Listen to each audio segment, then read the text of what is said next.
Hello everyone, today we talk about Frederick II of Babenberg, Duke of Austria, contemporary by the way of Frederick II, Holy Roman Emperor. We talked a bit about medieval Austria here and there. I'm yet to create, I'm going to do it next to this video I think, a playlist for medieval Austria because we really have to get a bit more into this quite importantly connective land, right? We should point out that today, for example, we are habituated to think of Austria as a country on its own for obvious reasons. In medieval times, it took a while before this country emerged as such. It's first of all a purely feudal creation, meaning that it was essentially a chunk of Bavaria that, as you know, as a Ostmark was eventually nucleated between the 12th and 30s. Of course, everything was already in theory for different reasons. Provincial differences already existed. And yet, it was such, again, a connective land between, in fact, Bavaria, Bohemia, Hungary, northeastern Italy, and other lands, actually. The picture was more fragmented than this in each of these areas, as we've seen in different videos. We have to talk about the later medieval Austrian history. There is really a lot to it, but it's incredibly fascinating to focus on the Babenberg, the dynasty that made Austria such, that gave itself its colors, and that fundamentally granted, at least as a legacy, after pretty brutal fights that today we will look at least the premises of such land to the not directly to the Habsburgs. First, there is Ottokar II. We made lots of videos about him. You know by this point that back in the day, in the far 2017, I made my master thesis on, in fact, the Battle of Markville of 1278. So the Austrians at this point had created a veritable jewel along the Danube, essentially the marvel of Central Europe in terms of statal, administrative, also military, tournament development, culture, organization, right? Everybody coveted Austria, especially as inheritance crisis will be evident, as we'll see, especially today. Especially in Frederick II of Hohenstaufen's view, creating an Alpine arc domination sort of from the north with Swabia and Austria, Bavaria, at least in between, because that's a bit like, not maybe the elephant in the room, but something that had been consistently gaining momentum as yet another polity in a more, in the sense, provincial. It's something that we understand more as Bavaria, as we understand more Bavaria today, even though before it had been bigger, also in feudal terms, interesting history, Bavarian one. And that's the reason why we have to prepotently talk more about, especially southeastern in this case, but also southern German history, because it was not just like the richest and the most advanced part of Germany, just like today, but it was historically incredibly relevant from a political and strategical point of view. When you realize how sort of fluid, if you don't want to say fragmented, Germany was at this point in history, you realize how crucial all the dynastic and feudal entwinement of these lands really were. Frederick II is also part of a house really gifted with some of the greatest leaders of the era, knightly, crusader, tournament, we said terms. The land was speeding up, right, especially around Vienna, that frankly before the 12th century, it's as if it had a bit disappeared from the sort of the ancient Vinobona in terms of political relevance, and that instead began to boom in many ways. We have also to talk about other sort of parts of Austrian history, at least if you understand it in strictly modern terms. So you know that, first of all, we already talked about the other Länder of Styria, so we're looking at Lower Austria, obviously, today, if you know well the difference, Carinthia, etc. We still have to talk about Salzburg, but we're gradually completing the picture, and Frederick II of Babenberg really fits here. And he was an interesting person, very cold-driven, determined individual. He was born on April 25th, 1211, in the fortress of Wiener Neustadt, as an avampost to especially stem the Magyar incursions from the southeast. This was a massive rectangular stronghold, properly sort of created, outlined with the strategical insight of this time, with 4 corner towers and a deep moat.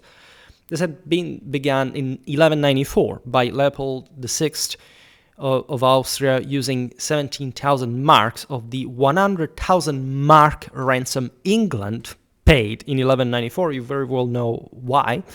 For Richard the Lionheart after his capture by Leopold V on the Third Crusade. This was Wiener Neustadt was a stronghold that Frederick's father, Leopold VI, had deliberately planted on the Hungarian frontier only 17 years earlier, using part of the immense ransom paid, in fact, by the English king for releasing himself. As you know, he was imprisoned in Dürnstein. If you have ever visited it, you have to properly the castle where the Lionheart, as you know, there is all this story with I think the squire of the herald that came finding him in a sense on the Danube. Very picturesque areas, but also, again, very, very strategic. This ransom, by the way, one of the largest payments ever made by a medieval kingdom, not only transformed the Babenberg treasury, but also enabled an unprecedented phase of infrastructural expansion. Urban foundations and castle construction that reshaped Lower Austria's defensive landscape for decades. Right, 100,000 marks. The very choice to invest a portion of this fortune in Wiener Neustadt reveals the Babenberg's acute strategic understanding. The Hungarian frontier, in fact, in the late 12th century, was unstable. This had always been the case. Germany had never really had, in the south, in the east in general, an actual border, right? There is really nothing geographically in between, right? There are different rivers, say, in the north. In the southeast, even more in particular, you have the Danubian Valley that opens everything. But where the Germans had to stop, it wasn't really clear. They had the upper hand.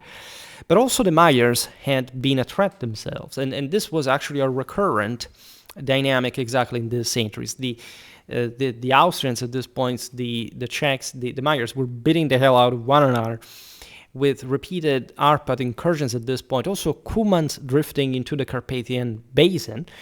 Where here, also we talk about this in the sort of prodrome of the Mongol invasions. Many of those Turkic peoples of the Pontic steppe had been displaced, and the Hungarians had accepted to settle many of them because the Magyar kings had it easier with these foreign expatriates that really owed everything at that point to the Hungarian monarchs that in this way could avoid relying on the ethnic nobility. It was notoriously very sort of oligarchically detached, autonomous, and tendentially, in fact, fighting against attempts at power concentration. There is also a broader level of instability in this picture, namely the shifting loyalties of the frontier nobles from both sides in this Pannonian basin, and Wiener Neustadt served as a linchpin in the long defensive arc that ran from the Enns River to the Leitha, that, as you know, and we'll see better now, will also be theaters of a lot of clashes, but they had historically been since ever. Well, if anything, we can talk more about this back in the day. We briefly talk about this in the videos about the Longobards by the time of the Gepidic Wars. Now, Wiener Neustadt was granted extensive privileges, in particular in 1192 and again in 1211. It was the easternmost German-speaking foundation of its age and stood as the visible spearhead of the Babenberg colonization that had pushed the frontier 150 kilometers eastward since 976. And because Germany, as you know, is sort of more squeezed in the north because the Slavs at some point arrived up to the Elbe or even infiltrated in places like Thuringia in the High Middle Ages. And it's towards the southeast also because of the greater resources of southern Germany that the greater expansion towards the east had happened, right? There were southernmost German lands at this point already. We listed them before, but they were gradually arcing back, say, following the Alps towards sort of the west and northeastern Italy. And in this sense, Wiener Neustadt was just open out there. The trope, the sort of the archetype of the Germanic warrior fights against the steppe warrior is exactly taking place in this flatland, because this is essentially what Lower Austria is. This eastward movement, we've seen it in really many videos, formed part of the larger Ostsiedlung, the massive demographic and economic expansion of German-speaking peoples into Slavic, Magyar, and steppe borderlands between the 10th and 14th centuries, and beyond, telling the truth. In Austria's case, this involved clearing vast forest belts, regularizing settlement patterns, building monasteries such as Eiligenkreuz, Lilienfeld, and Svettel to organize economic development. If you haven't seen these places, please visit them because they're really amazing. Also extending Romanesque law codes over previously semi-nomadic regions. So in a sense, it was even easier because sort of flatland, sort of new, fresh, you could install yourself without previous feudal entanglements of these areas, which paradoxically was becoming ever more prohibitive to do within Germany itself and creating enormous complications, essentially for everybody involved.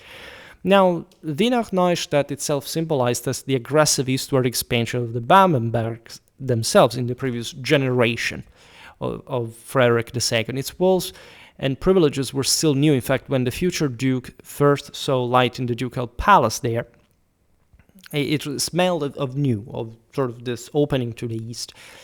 Frederick was baptized with this name after his godfather, that was the same Emperor Frederick II. It will be actually known to you at least that Frederick II of Hohenstaufen, the Stupor Mundi, we just made a video about the Bamberger writer. We've seen, by the way, the connections from there, even north of the Danube, with Hungary. So all the in-between here is involved in the broader imperial vision, etc. Was the godfather to the same Rudolf of Habsburg, as a matter of fact.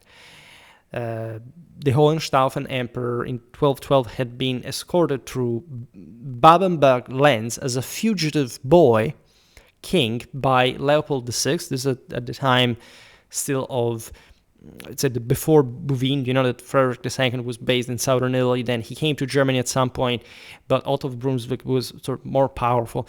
By the birth of Frederick II of Babenberg, the Stupor Mundi had been dominating from Sicily the politics of the entire Latin world, meant in a ecclesiastical sense, sort of also Western Europe, and it was named, in fact, the newborn Babenberg would later bear, and whose turbulent relationship with the Hohenstaufen ruler would dominate much of his same and also sort of relatively short life.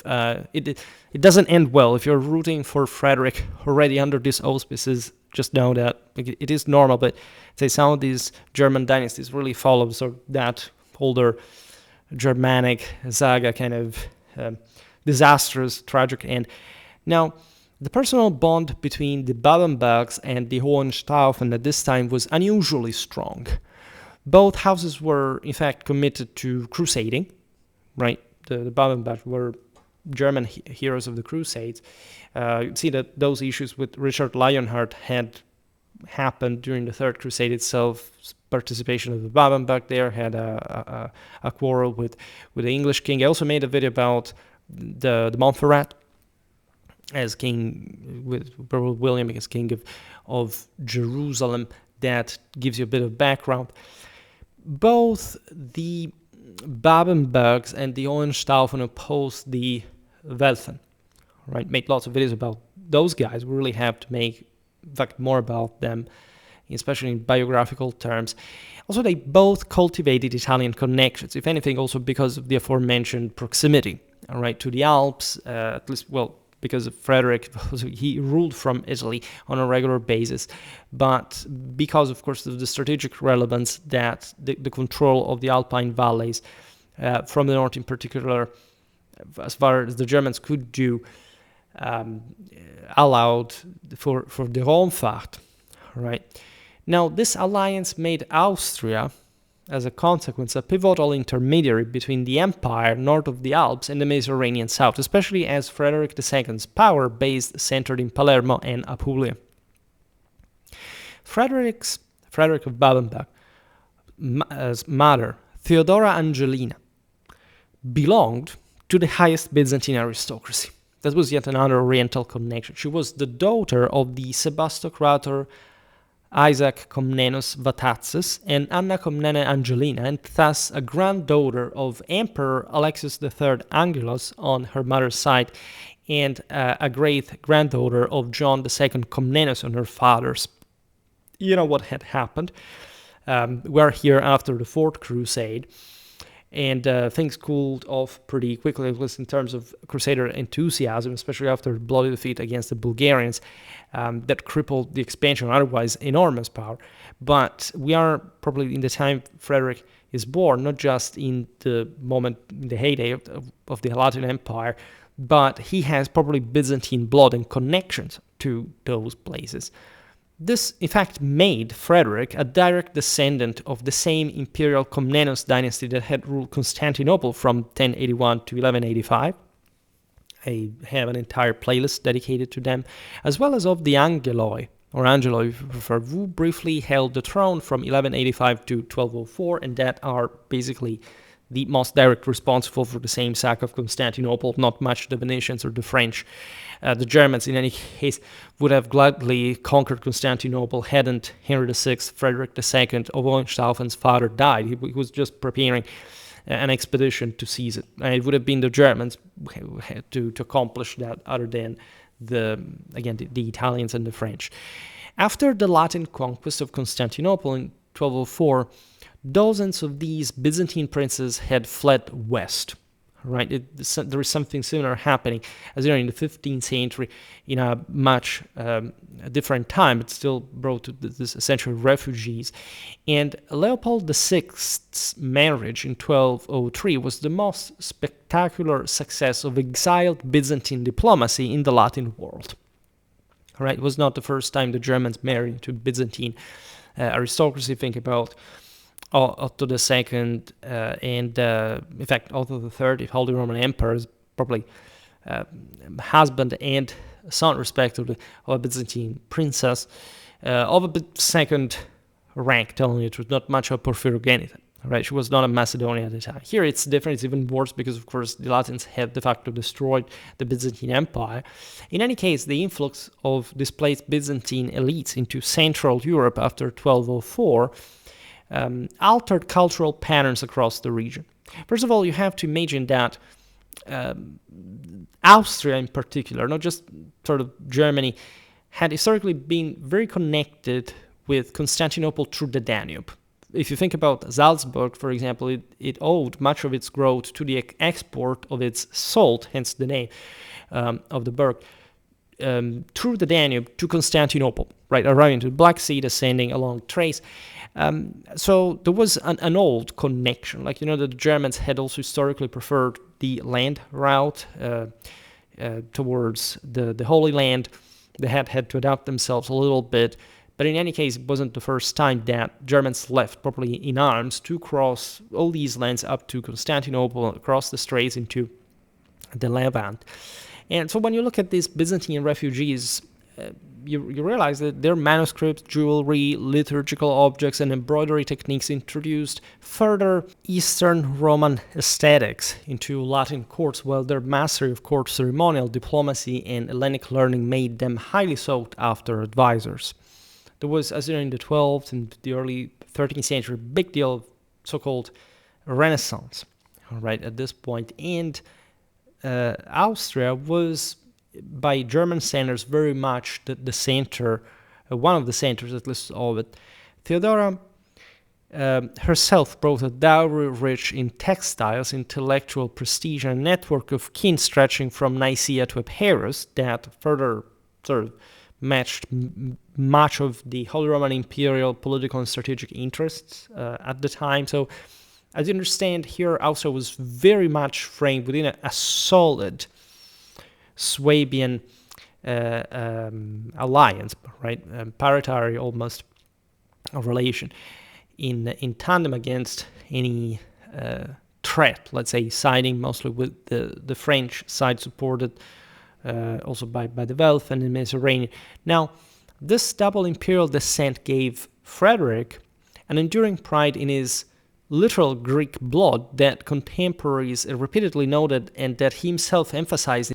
The Germans were very sensitive to that because the Ottonians had set a bit like that imperial, probably Roman, but also partly Byzantine standard. Made a video about the sort of Byzantine models in the influence of the Ottonian idea of empire. Naturally, that was, again, in a very different time and in probably a stage of sort of the German monarchic development, but this was a moment of booming, and Central Europe was also it was less developed than, say, Western, Southern Europe, but it was expanding faster by rate at the time, and especially Southern Germany, again, was richer in general, so closer to places like Italy, that they had, again, through the Danube, this great trade highway, like connecting them even with probably the Black Sea, etc.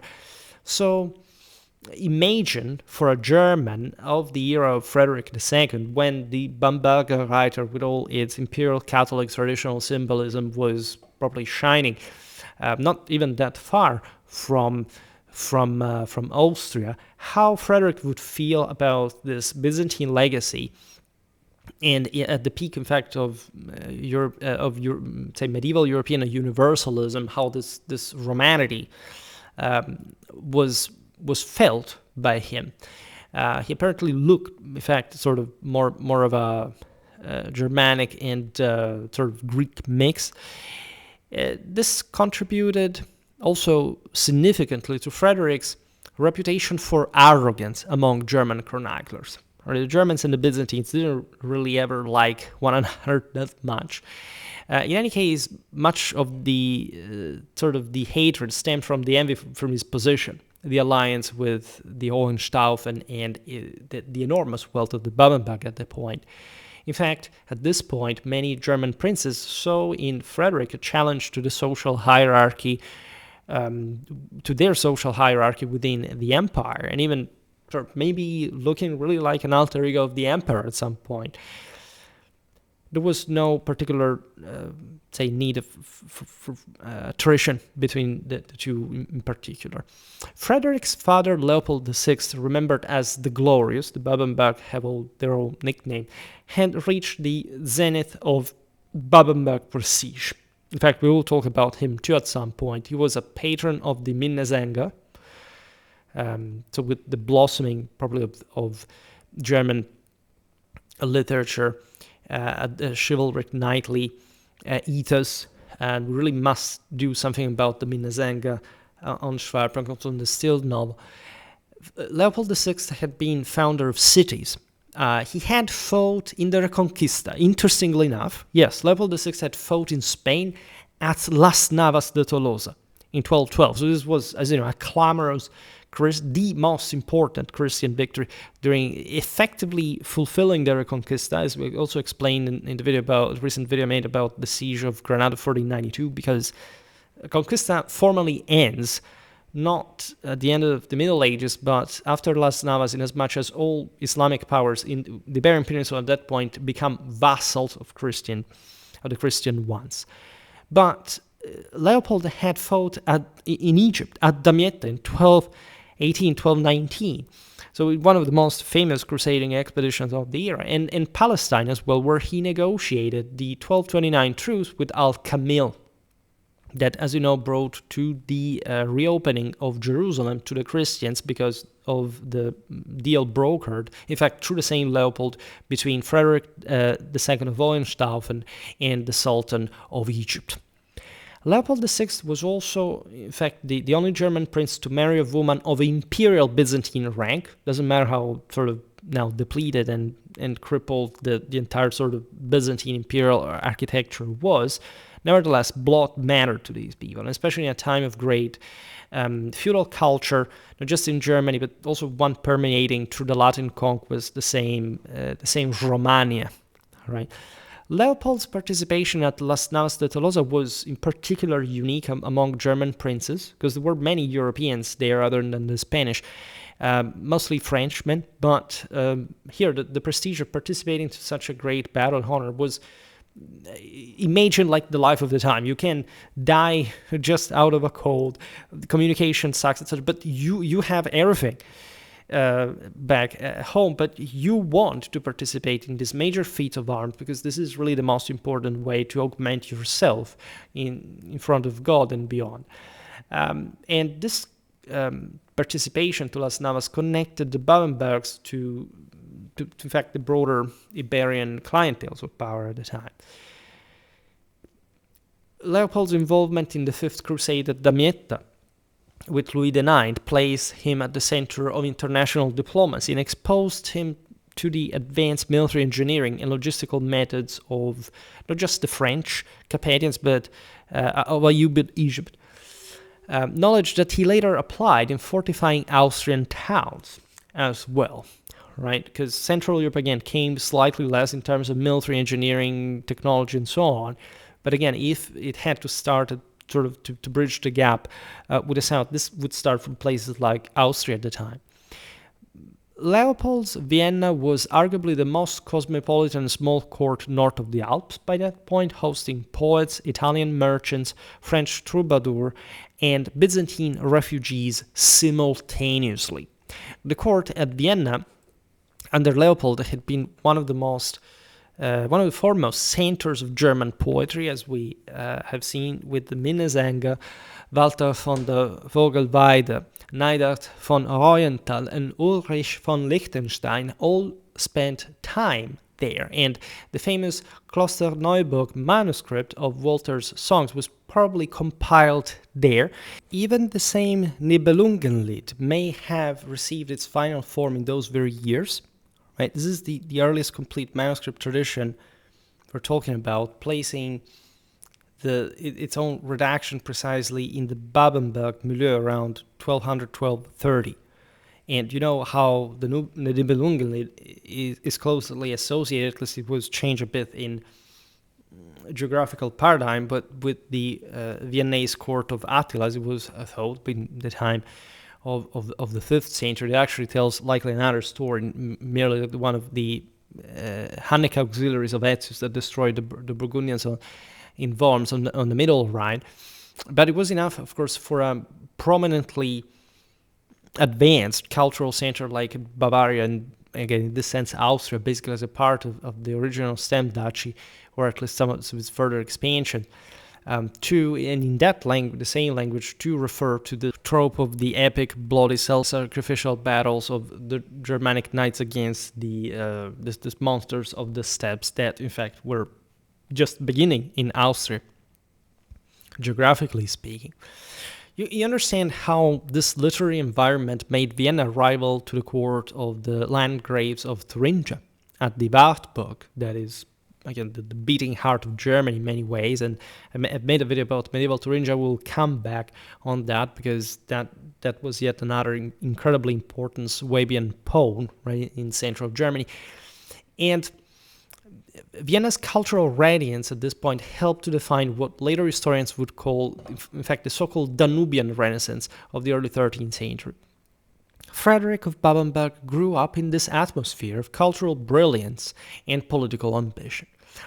The sudden death of his elder brother Henry in 1228 changed everything. Henry had been the designated successor, had married Agnes of Thuringia, the sister of the future Saint Elizabeth of Hungary, and you know the whole story. That's also where where Wagner took the inspiration from, essentially blending her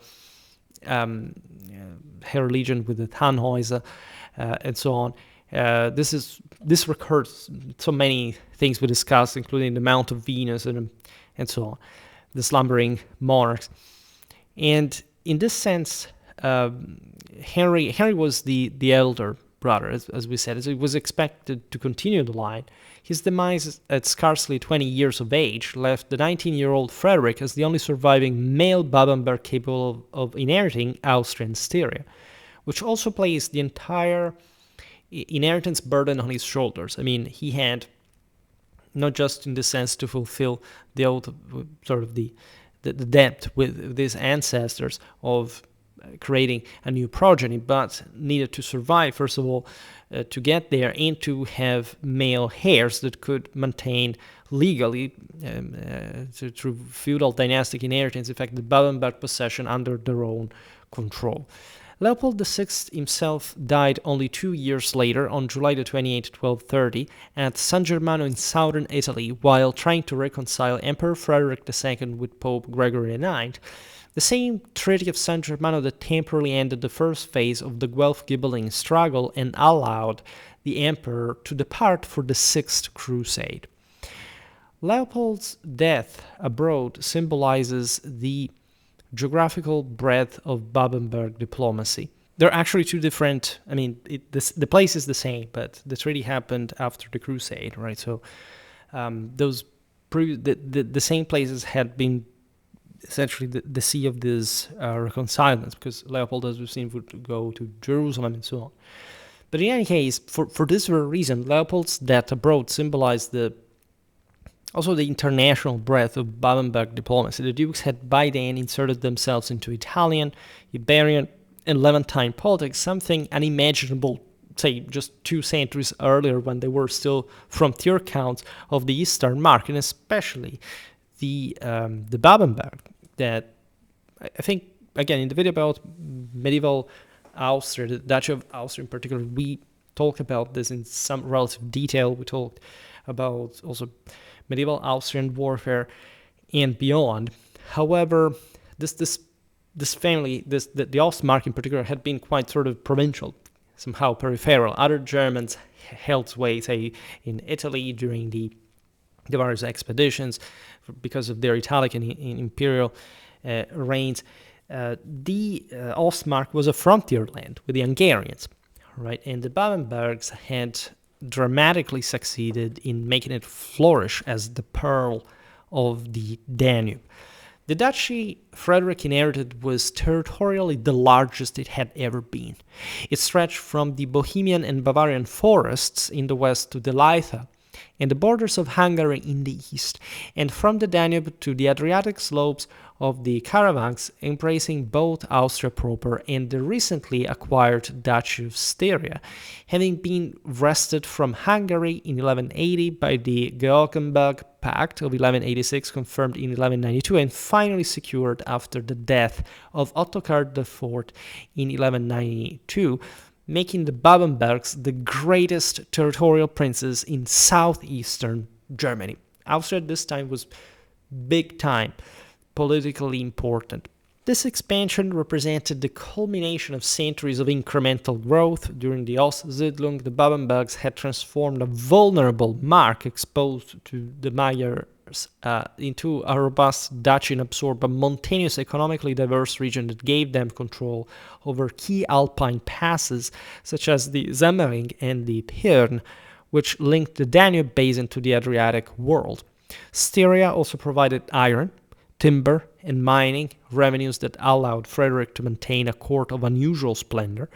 In fact, he was a Duke of Styria as well, and you understand how eventually the later Habsburgic Erbländer, so to say, what they began to accumulate is probably the core possessions of their family after Markfeld had already basically a footprint of Babenberg domination. And much of it, probably the Stato dominion that had been so successfully affirmed in this area was inherited not so safely, because they had to fight through the other various pretenders acquired by the Habsburgs.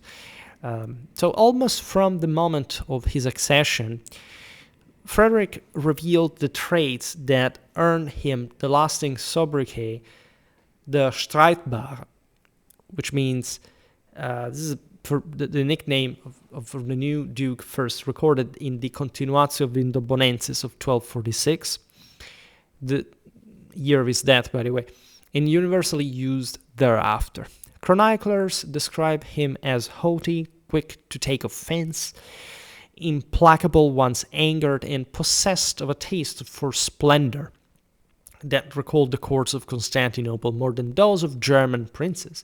He maintained a permanent household of 300 to 400 knights, kept leopards and camels, and imported silk and spices directly from Venice, the gate to the eastern markets.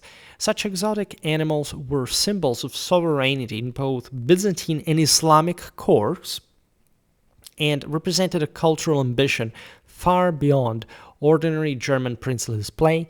Leopards in particular were a Dionysian symbol, right, of luxury to an extent as well. It's also why Dante would actually write about that. And so it was something really echoing, vibing, like this sort of Pelasgian Oriental fashion. Frederick's household size matched that of medium-ranking kings rather than dukes, further fueling tensions with his nobility. Right, there had been few key figures. Think about again Otto of Brunswick, his ancestor Henry the Lion. Right, those had mostly been wealthy. Here the Babenberg were the newcomers, but also quite amazing ones. The powerful Coenhagen brothers, Raueneck and Seefeld, who had been the most reliable vassals of Leopold VI, rebelled within months of Frederick's accession to the duchy, resenting both the young duke's harsh demands and his evident contempt for their counsel. The Coenrings, ministerial founders of Zwettl and gaming table companions of Leopold VI, saw their castles of Coenring and Agstein slighted in 1231. This is pretty serious.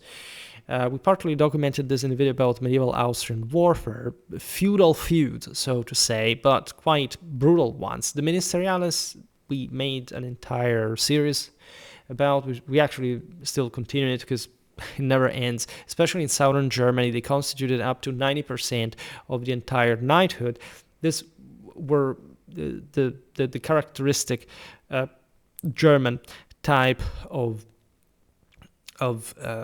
actual militas, namely non-free warriors that by this point especially were rising to the same level of free nobility. In fact, by the 14th century there isn't even properly a juridical distinction of unfree men.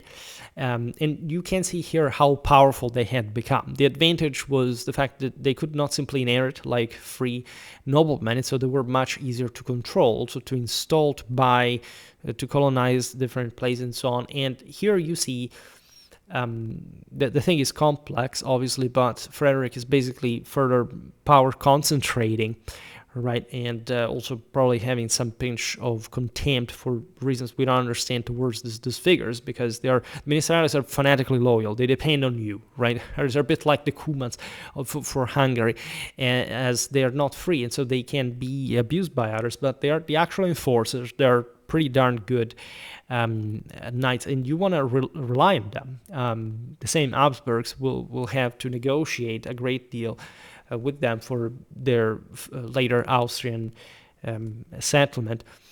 So it's very interesting that even castles were seized from them, and this brought to the open rebellion of the Ministeriales, which is not completely unheard of, but surely a big deal and sort of critical. They show, like, probably Frederick was actually very, say, determined in many ways. Like, see, not necessarily cold, but actually someone would know his deal. It was pretty raw in his decision. The Austrian nobility as a whole felt the change. Where Leopold VI had governed through consensus and lavish patronage, Frederick ruled by command and punishment. There was surely some sort of level of Byzantine autocratic / Sebastocratic mentality in him. He introduced the first systematic ducal land registers and began replacing ministerial families with imported Swabian and Bavarian knights, interestingly enough, from, again, some of the top places in Germany, including the emperor's own, so to say, given the fact that the Hannes of Swabia was not really even an imperial possession. We've seen it also in the case of Barbarossa, how powerful the local nobility was, or how entrenched their rights really were in that Alemannic background. But this is interesting because it's a sort of Ostsiedlung as well. It's a dynamic within the same Germany that we'll see later. In fact, the same Habsburgs going to Austria, the Luxembourgs, even from the French part of the empire to the Czech lands. You have all these move towards the east because apparently there is more room, right? It's a sort of colonization of the east, even in this sort of fresher, newer lands, and aggregating thus freer men, but still having them dependent on you. In this sense, he could bypass the ministeriales that now were instead the more powerful ones. And so they had to be suppressed to an extent, at least, to dominate this immense territory for the grander ambitions of the Babenberg house, of Frederick in particular. And by the way, the aforementioned sources, the land registers, showing us the story, precursors to the modern cadastral surveys. It tells you how advanced Austria was. Naturally, it's all by medieval standards. Again, we're in Germany. It's not like an overly advanced state of it, but by German standards, it's dramatically advanced. And the sources indicate a shift toward bureaucratic, in fact, centralization, characteristic of in attempt, at least of 13th century, as rulers, as these began asserting more direct control over taxation and military obligations. Same Frederick of Hohenstaufen was attempting that. Look at the Sicilian model, the Melfi constitutions. Besides, again, in Frederick of Babenberg, you find some Byzantine centralism and despotism even, at least as a meme, as a sort of stereotype. Frederick of Babenberg's reforms, though resented, were in fact part of a wider trend toward rationalized governance seen, for example, in England as well under Henry III, made an entire video about him, also in France under Louis IX, in a more sort of vastly feudal, as aggressive fashion, but still very much establishing some further, for example, third estate administrative echelon between like what had been historically just a bit like the nobility or private backbone. Frederick's matrimonial history reflected the same restless ambition. The first marriage to Eudokia Sophia Lascarina had been arranged when both were still children and was dissolved before it could be consummated, probably because the Byzantine exile court in Nicaea no longer offered sufficient political advantage after the death, in particular of Theodore I Lascaris in 1222. We'll come back to Byzantine history soon at some point. Now, this episode mirrors the volatility, of course, of Byzantine successor states in Asia Minor at the time, where the Lascarids of Nicaea, the despots of Epirus, and the Empire of Trebizond all competed for legitimacy after 1204. And on top of this, like while the Latin Empire was still standing in its entirety, marriages with Latin princes were often tactical, dissolved quickly when political winds shifted. The second marriage was to Agnes of Merania in 1229. It was a calculated territorial coup, which would become actually very common in this part of Germany, even probably as a consequence of the extinction of the Babenberg male line. The Andechs Dukes of Merania were at that moment the greatest landowners in Carniola, and the Windig mark after the extinction of several collateral lines, the Counts of Weimar, Orlamünde, and the Spanheim inheritance, and Agnes's dowry instantly made the Babenbergs the dominant power south of the Drava. All right, so we're talking an extension like that really arrived to the very outskirts, in fact, of Hungarian and Yugoslavic power. Frederick lost no time in proclaiming himself Dominus Carnioli by way on seals and documents from 1232 onward, and the red-white-red triband that he first displayed on documented seal of November the 30th, 1230, confirming privileges to Lilienfeld Abbey, would become, in fact, the lasting symbol of Austrian identity. The colors derived from the Babenberg shield, red with a white band, reversed, first attested on that year's seal, and used systematically from 1232 in particular. By the 14th century, these were recognized as the colors of Austria in heraldry across Europe, and so that's how it basically fully kicked in. The evolution of the Bindenschild into a flag marks one of the earliest identifiable territorial symbols in Central Europe as well, predating the codification of national colors in states like France or England by more than a century. This because also Austria remained sort of just one element of the world that sort of didn't take off as a country, but as the center of an empire that, however, is in this sense equally relevant. All right. Now, the chronicler Jans de Einkel preserves the vivid story of how, at the imperial court in 1232, Frederick appeared with 200 knights all clad in the new red, white, red colors, a deliberate demonstration of independence that irritated the emperor. Even as it impressed him, the scene is corroborated by the Staufen court poet Freydank and by the emperor's own letter complaining of the duke's, quote, insolence superbia, that is to say, properly insolent and arrogant. Uniform color display in military retinues was still rare in the early 13th century and signified quasi-royal pretensions, in fact. It wasn't much about the uniformity that had historically always existed, but the scale, hundreds of knights. It was only later that such liveries became common among princely households. Frederick's display was therefore unmistakably political, also ahead of its time, announcing Austria's distinct identity within the empire, challenging, in fact, the same imperial authority. Again, they were actually aligned up to this point, but things started getting a bit off rails. In fact, the clash with Emperor Frederick II escalated rapidly.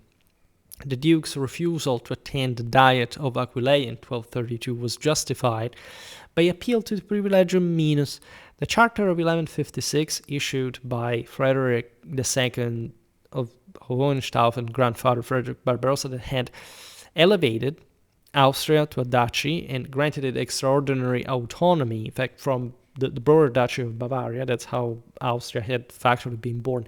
A privilege unique in the empire that exempted the Duke from most imperial military obligations and allowed succession through the female line as well, which will become actually a huge issue later and also for other parts, in fact, even after of what had sort of been gravitating around also the Austrian seigneury. This is incredibly important because the emperor at some point needed military support, especially from these powers just across like the Alps. And as you know, that had always been historically in Hohenstaufen history a contentious issue. Think about Henry the Lion and the relation with his cousin, the lack of Saxon knights that could have turned the tide at the Battle of Legnan at Semily. Now, the Privilegium Minus was one of the most significant constitutional documents in medieval German history as well. It set Austria apart from other duchies and later provided the legal basis for Habsburg claims after 1278 as well, because in this sense it was an imperial connection with it, and that's what the Habsburgs had collected on top of sort of just like the conquest of the land. So it reinforced what will become the archducate, the archduchy, that we will see better in another video with Rudolf the Fourth. We're in the 14th century, it's a different time. Now, Frederick II's invocation of the Privilegium Minus was both shrewd and provocative because it basically said, look, you created this power yourself back in the day to get rid of the wealth, and now just know that I'm powerful and that I'm well entrenched in one of the most magnificent principalities in Central Europe. When Frederick repeated the refusal to attend the imperial diet at Mainz in 1235, and was suspected of encouraging his brother-in-law Henry VII, that was the same son of Frederick II, who had in fact married Frederick of Babenberg's sister Margaret in 1225, in open rebellion against the emperor. The response was merciless. You know, this was a major turning point in German history, probably the year with the Edictum in Favorem Principium later, as we'll see now, that Germany's national monarchy basically collapsed. All right, the state that had been with enormous difficulty attempted to be founded and developed by the Ottonians, the Salians, the Swabians collapsed, and basically the same emperor began to forfeit public land in exchange of private power, basically for his own house, and so treating even Swabian in the sense in the same private way that the Babenbergs did with Austria. In 1236, the imperial ban on Frederick was pronounced. King Wenceslaus I of Bohemia received authorization even to conquer the duchy. This is fascinating because later on, At this point, the Bohemians did not really have alone this enormous power, but there were many shady deals happening within the same Germany, and that's also the reason why later Ottokar took over power. But in this year, something very, in this sense, ominous happened, as Vienna, that was long jealous of Wiener Neustadt's favor by the Babenbergs, opened her gates to Bohemian and Bavarian, because that also was the point, troops without resistance.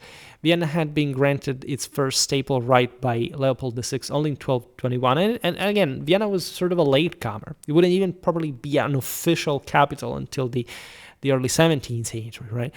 But it would rise already by, say, the 13th century as the actual most important city. For this reason, the Viennese had been very resentful towards the Babenberg, Wiener Neustadt, and this episode demonstrates how civic rivalries in medieval principalities could decisively influence high politics. Vienna was treacherous, also later on with the Habsburgs.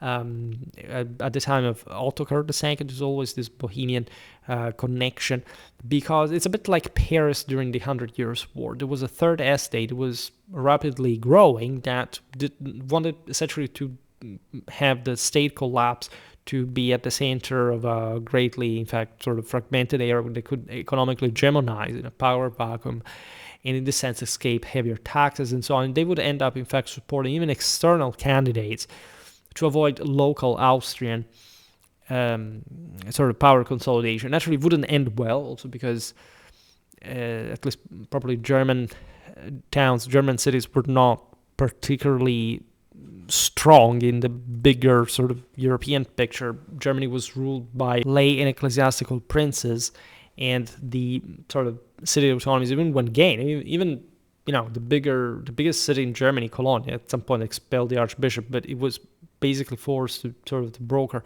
and negotiate to have having access, at least at their own condition, in an island of a massive ecclesiastical state that they were in any case dependent on. And in any case, the princes always dominated. And so autonomy within the city walls, yes, but not outside, because outside there are these ferocious knights, ministeriales, whoever of the church of the empire that blast you. Even though, of course, like the cities could be also co-opted by the same emperors at some point. This was really typical, especially the fact of this incipient princely phase of German history. Vienna's ambitions for autonomy foreshadowed, in fact, its later development, not as a free imperial city, right? She was actually choked by the Habsburgs in many ways, sort of communal autonomy. It was a properly like a princely territorial city at that point, but as we know, mostly it would become a major European metropolis and de facto the capital of the empire. Now, for several years, Vienna enjoyed the status, at least, of an equation to the free imperial city. In 1237, for example, it hosted the election of the emperor's 10-year-old son Conrad as king of the Romans. In this pro-Hohenstaufen Viennese interludium, Frederick was reduced to a narrow territory around Wiener Neustadt that is also fairly close in any case, and therefore also the rest of the southeastern enclaves that, again, was not such even a small territory, but still something very different from the sum of the whole in the previous years. In fact, also from here, he refused to submit. In 1237, from this rump state, he instead promulgated the Landrecht that obliged every inhabitant, noble or common, to take up arms in defense of the country.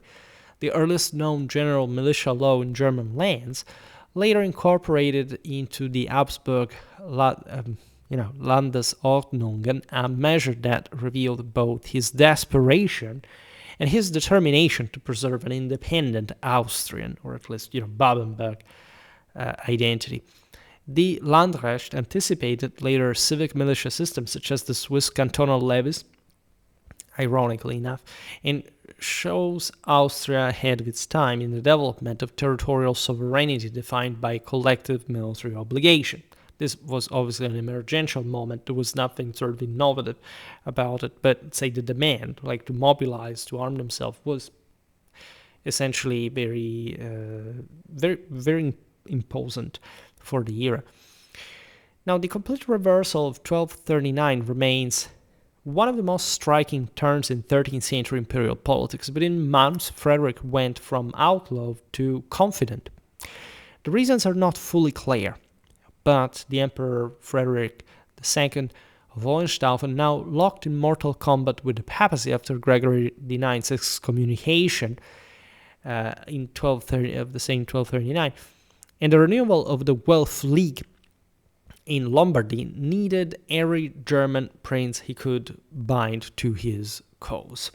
So the Hohenstaufen had actually not been able to fully occupy Austria or something. They had attempted that, but at this point, sort of things were sort of to revert to the status quo, and the Babenberg took eagerly advantage of this. The Duke's Byzantine blood, his proven military capacity, and his possession of a marriageable niece made him suddenly valuable. At this stage, the empire was in fact in systemic crisis. Papal propaganda branded Frederick II as the Antichrist, Lombard cities rebelled, and Sicily faced repeated invasions.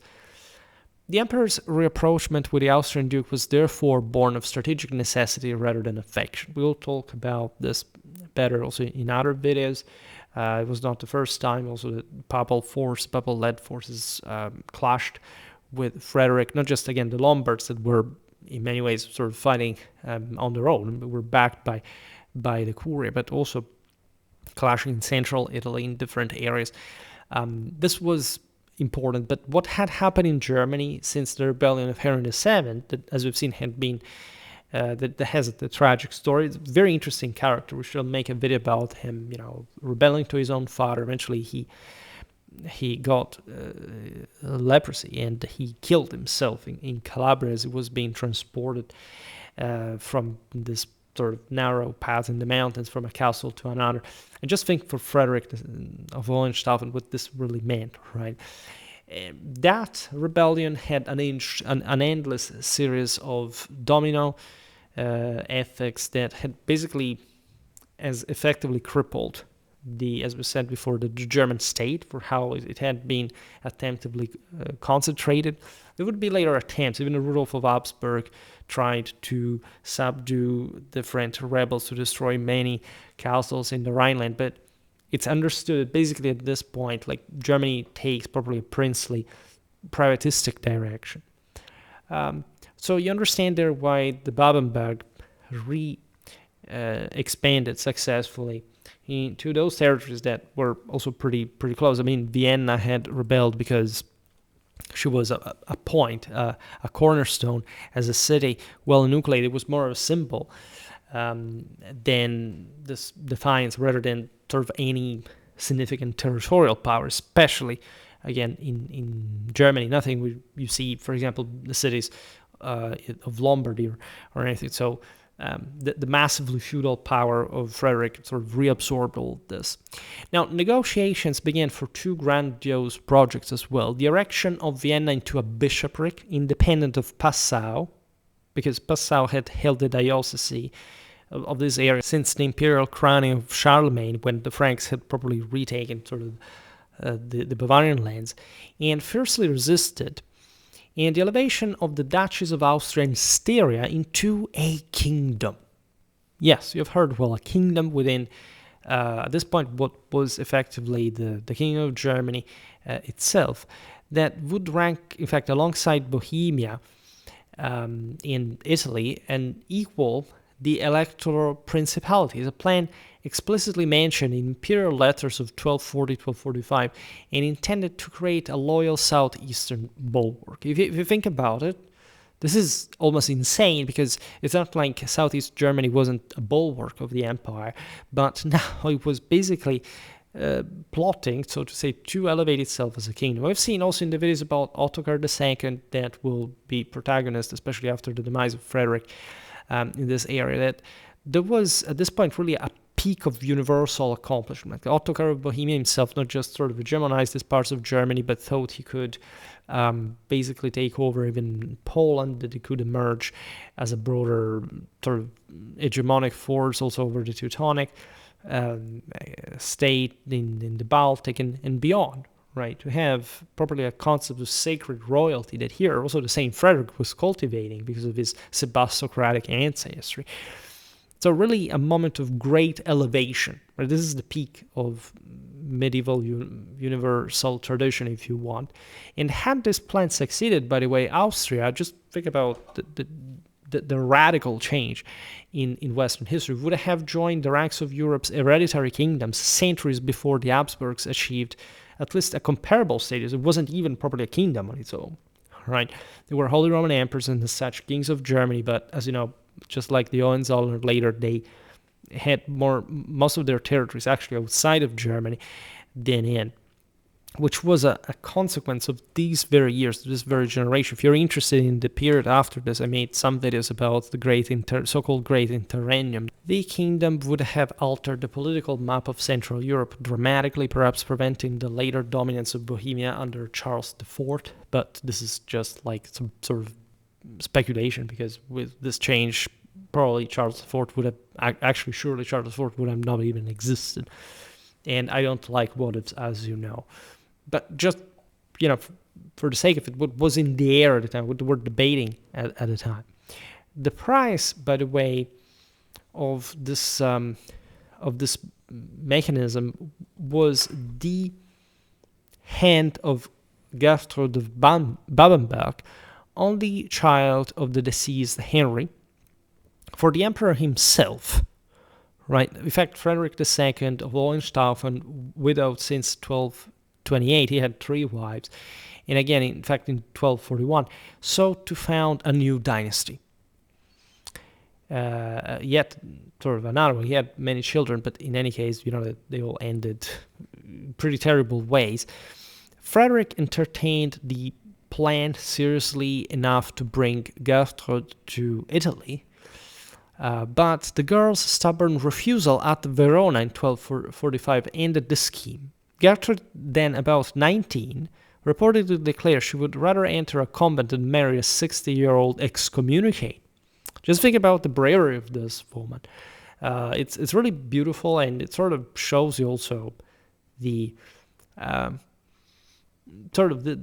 the awareness in front of the broader political picture and landscape. Like, Frederick II is a grandiose figure, but we have to remember the enormous amount of divide that his actions caused at the time, and also because, of course, of many other divisive actions from other sides.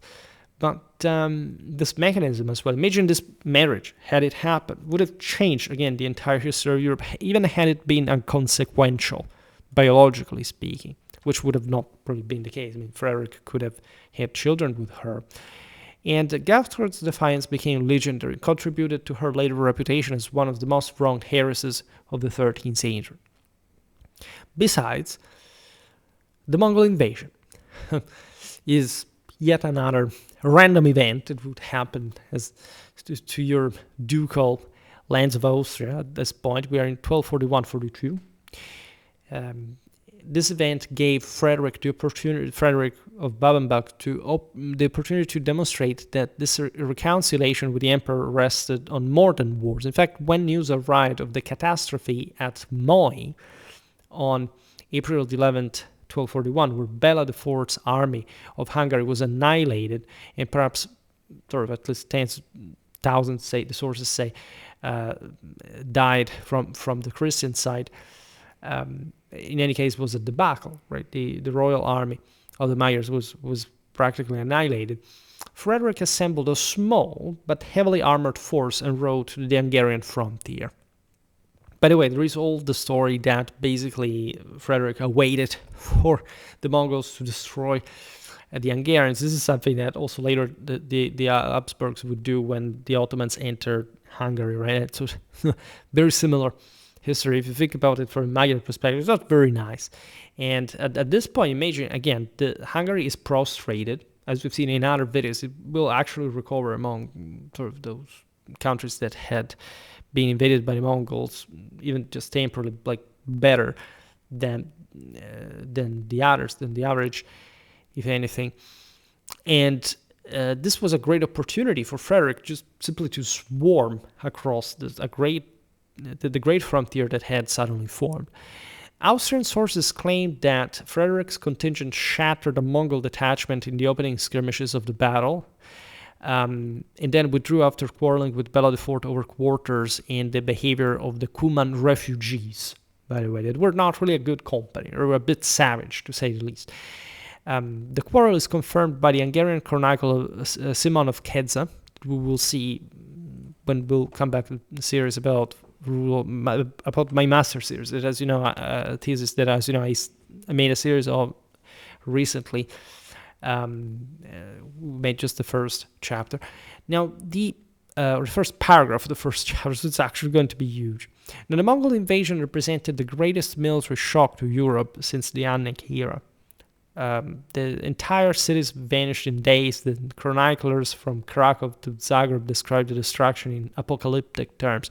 Frederick's swift mobilization was unusual among German princes, many of whom were paralyzed by conflicting reports.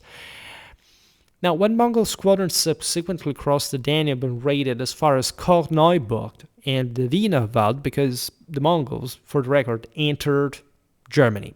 They even entered Italy, some detachments, right? They crossed even the Alps, right? Of course, like the worst was gotten by the Ruthenians, the Poles, the Hungarians, partially also the Czechs. And so at this point, like they're literally in Austria, and Frederick reacts with speed. Together with local levies and some Bavarian auxiliaries, he intercepted and destroyed the raiders on the Mark near Theben and again west of the Danube, preventing the kind of devastation that Hungary and Poland suffered. The Mongol commander Kadan reached as far as Klosterneuburg, but withdrew after suffering heavy losses in the Markfeld swamps.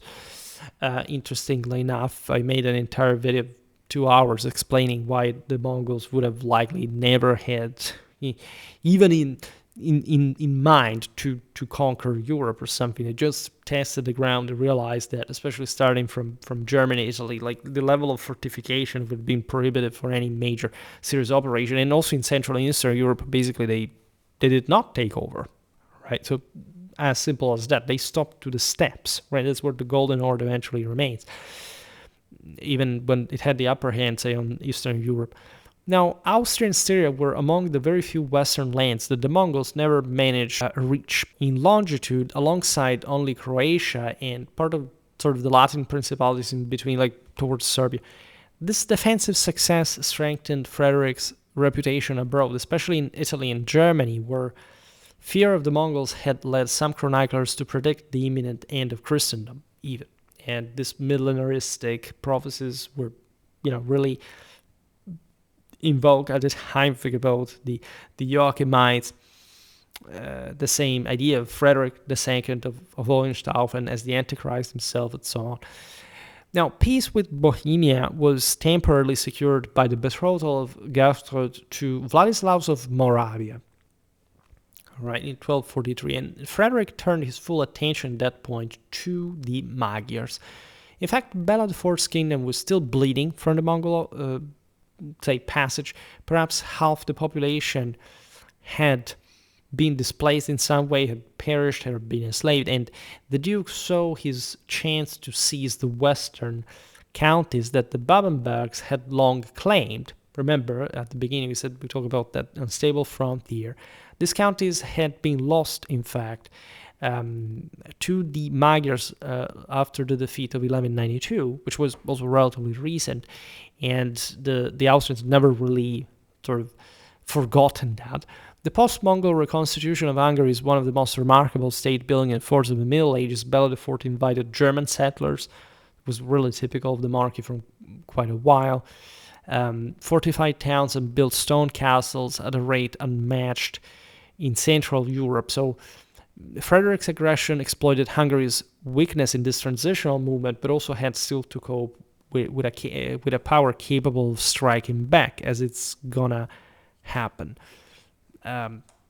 Border warfare became almost continuous as a consequence. Imagine again the sheer destabilization is immediately exploited by everybody involved. It's as if like Hungary had been properly the Western. It technically is from an environmental point of view many years, but the westernmost end of the Great Eurasian Steppe. So it was probably also a different lifestyle. There was the schoolmans around. Everything was very stabilized. There was no clear boundary. And these areas, also the Markfeld, had historically witnessed this sort of triangle of Czechs, Germans, and Magyars sort of, killing each other on a regular basis in these raids, predatory behaviors. That's also why the area is not particularly developed to begin with. It had always been afflicted by these doings. On June the 15th, 1246, the two armies met on the marshy banks of the Leitha between Ebenfurt and Neufeld. Contemporary accounts agree that the Hungarians were routed and that many of their nobles fell. This mid-13th century battles are very interesting. Again, by having made also the later 1278 Markfeld one, like you can see an important continuity. They open your mind about so many things in Europe at the time. And we'll talk about the Battle of the River Leitha a bit better in some dedicated video. Yet, in the moment of victory, Frederick himself was cut down. Right? That's also why this battle will be so important, not much just from a military point of view, from a political one. The corpse was carried first to Wiener Neustadt and then with full honors to Heiligenkreuz Abbey, which he had endowed ritually during his life.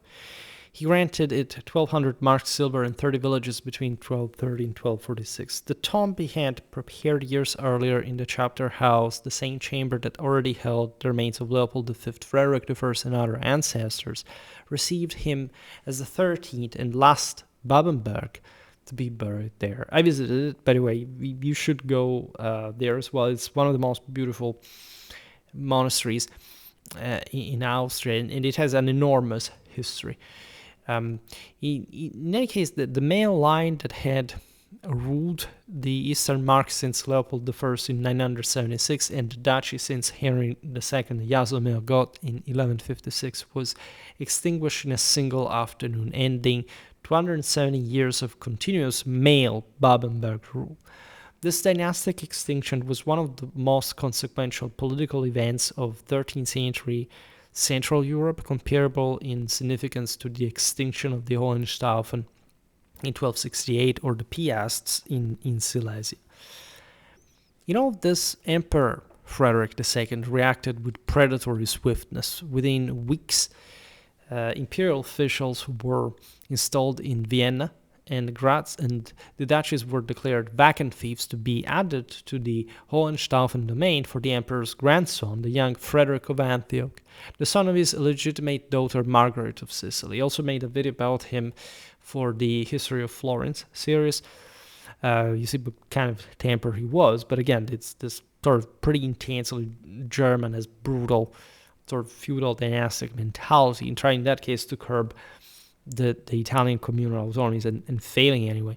Now, the Babenberg treasure, one of the largest private fortunes in the empire, estimated at over 100,000 marks silver, plus the famous Babenberg reliquary crown, now in Speyer, was inventoried and partly transferred to Italy at that point. The economic value of these duchies made them a magnet for competing claimants. The Hohenstaufen did not really have the capacity at that point to simply occupy these lands and claim it on their own. Technically, they were imperial fiefs, but the situation was incredibly complicated. At some point, we'll make an entire video on the Babenberg succession, partly also in my master thesis one, because it's very complicated and it properly lays the foundation for Ottokar II, Rudolf of Habsburg to rise. The Babenberg possessions, revenues from tolls on the Danube, Alpine passes, and newly cultivated lands made them among the wealthiest territories outside the Rhine region. Yet the emperor himself died only 4 years later, in December 1250, and with him collapsed the last chance of a Hohenstaufen restoration, not completely, but at least with a very severe blow. The Great Interregnum began thus between 1250 1273. It's not like even there weren't no kings. There were actually Conrad IV in Germany, Manfred in Sicily. So actually the Hohenstaufen continued up to 1268. So if you look at it, the sense of an interregnum is mostly like a German realization. What really faded, and in this sense destructured further any possibility of imperial restoration, was in fact the overarching control that the Hohenstaufen had lastly in Frederick II over the entire kingdoms here, and also outside the empire. So you have Italy, Germany, Bohemia, Burgundy, plus Sicily, and also Jerusalem. I mean, in theory, also much more in a broader sense. And so this is the big crack. This is sort of the moment in which the great circle, the great universal rose is dismantled. Austria and Styria, as a consequence, became the prize in a generation-long struggle, first between the Arpads and Przemyslids, then between Ottokar II and Rudolf of Habsburg. Even the Galicians of the Ruthenian Palatinate were involved in this, via the Hungarians, admittedly, but again, dynastically is fantastic. The Interregnum was a period of chronic instability, there is no doubt, during which violence, private warfare, and competing legal authorities destabilized large parts of the empire. Austria, orphaned of a ruling dynasty, became thus the epicenter of this power vacuum. Incredibly rich, but incredibly fragile politically wise. That's the best target everybody's going to vie for. Under the Privilegium Minus, the succession was open to women, as remembered before. So Margaret of Babenberg, Frederick's elder sister, widow first of Henry VII, as we've seen. So that Henry VII of King of Germany, right? Not Henry VII, of course, the later emperor of Luxembourg. It was the son of Frederick II, who probably, again, killed himself, and or there are different versions of how he died. In any case, he passed in 1242, if I'm not wrong. And after his rebellion, and then briefly married to the 20 years younger Ottokar II of Bohemia in 1252. She was, in fact, much older than him. Then you had Gertrude, as we've seen, the niece, whose refusal had thwarted the emperor's marriage plans, becoming probably the focal points of rival claims. Gertrude's three marriages to Vladislaus of Moravia died 1247, Hermann VI of Baden died 1250, and Roman Danilovich of Halich of Galicia divorced in 1253, none of which secured lasting possession, illustrated the fragility of female succession without overwhelming military support. Each husband died or was expelled within months. These marriages reflect the intense internationalization of Austrian politics in the 40s and the 50s, the 13th century. Bohemia, Hungary, Baden, and even the Rurikid princes of Galicia all attempted to anchor themselves in the Danube region. The failure of Gertrude's husbands reveals the limits of legal claims in an age when dynastic legitimacy depended overwhelmingly on armed force. As we very well know, however, the ultimate victors would be neither Arpad nor Przemyslid claimants, but the Habsburg Count Rudolf, who in 1272 destroyed Ottokar on the Markfeld with an army that included up to 5,000 Hungarian cavalry, mostly the Cumans, and began a new Austrian dynasty that would endure until 1918. Rudolf's victory marked the beginning of nearly 7 centuries of Habsburg rule, during which Austria evolved from a frontier principality into a Central European power, later an empire, and eventually the core of the Habsburg monarchy. So when we look at Frederick, that, again, it's not even an overwhelmingly documented figure, at least there is a lot about him, really.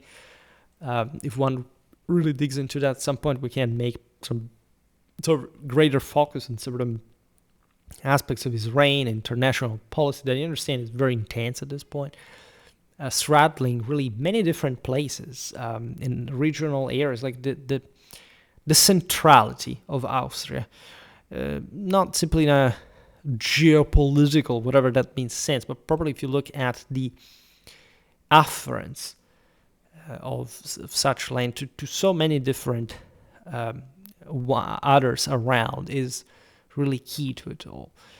Frederick the Quarrelsome, as it was called, thus personified both the climax and the collapse of Babenberg power.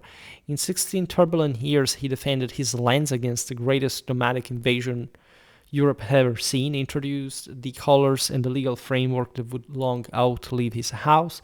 The red, white, red Bindenschild remains Austria's flag today. And the 1237 Landrecht, as the probably direct ancestor of later Austrian militia laws, at least in administered legal continuity, he pursued a vision of Austrian kingship that was a century ahead of its time, to say the least. Only in 1356 would Charles IV at least witness to the Habsburg creation of the archduchy. It would never actually recognize.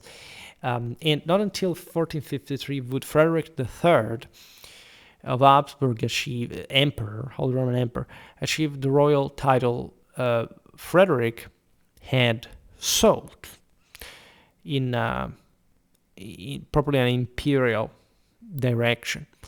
Because, importantly enough, none of the previous Austrian rulers was an emperor, or at least they were by cumulation, because they were already Holy Roman emperors, but they had been ruling somewhere else.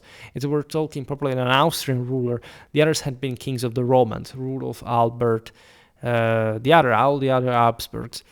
And so Frederick's boundless ambition repeatedly overreached his resources, as it should have been normal at the time, because if you didn't do that, like, you couldn't actually even hope to gain anything in the process.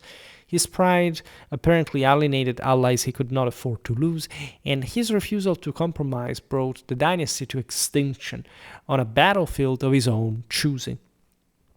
Very fateful moment, and so very underrated figure. Yet, in the white-red banner that first flew over his knights, in the Landrecht bound all of Austrians to the defense of their soil, and in the memory of the last duke who died sword in hand on the Leitha, he left an indelible mark on the country that would one day in fact bear his colors as its own. His life and death became emblematic of the volatile transitional nature of the 13th century, an age which in particular Germany, feudal principalities hardened into territorial states. Dynastic ambition collided with imperial fragmentation, and military catastrophe alternated with cultural brilliance. Frederick's Austria stood as the crossroads of Latin, Byzantine, and Eurasian worlds, and his legacy would echo through the political and symbolic structures of Central Europe long after his dynasty vanished. I'm always very glad to talk about Austrian history, because for all the one that we already covered, it's mostly about the modern era, the Habsburgs, and so obviously that's in part also why not we're talking about Frederick, because we would have discussed him at some point. But it's important really to add ever more sort of videos to stiffen properly the awareness, harden the awareness of a medieval Austrian history that is not merely a bit sort of autumn of the Middle Ages, Zinga style sort of later emergence of the Habsburgs later on. There is actually a great emergence of the Habsburgs between the end of the 13th, the early 14th century that people tend to downplay a little bit, or at least not to fully realize, in the wake properly also of this great Central European, tendentially sort of universal rulers by ambition, if anything. And so talking a bit more about Austria, that emerges, as we've seen also the century before, from otherwise anonymity. The Ostmark did exist, but it was not outlined as something that could even aspire to become a kingdom on its own, separated from Bavaria, something insane. It didn't happen, but still it would become the basis from which the Habsburgs will create actually more than that, in a sense, and make, in fact, the center of this land properly the base of a great power of Europe up to the contemporary era. I think this is really relevant, and it is in fact what we should remember the most from him. It's also difficult sometimes to talk about these rulers because they are like, I don't know who watches the videos and why. Like, most of you are, I can't say oddly silent, but still, you may not even know yourself why you're exactly here.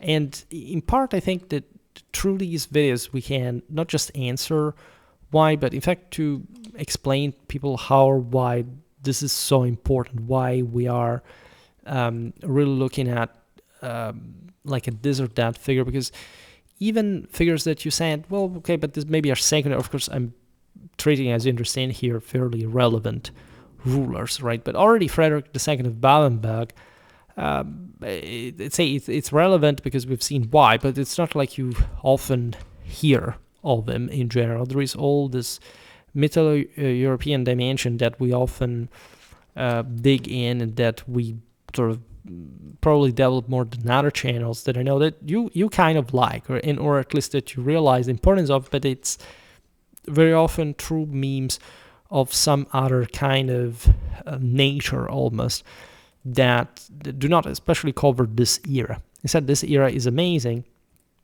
and it should in many ways be recognized in as much as, again, it had this incredibly impactful effect on the history of Europe in ways that, by the way, at the time, it couldn't even be fully really understood due to the obvious fact that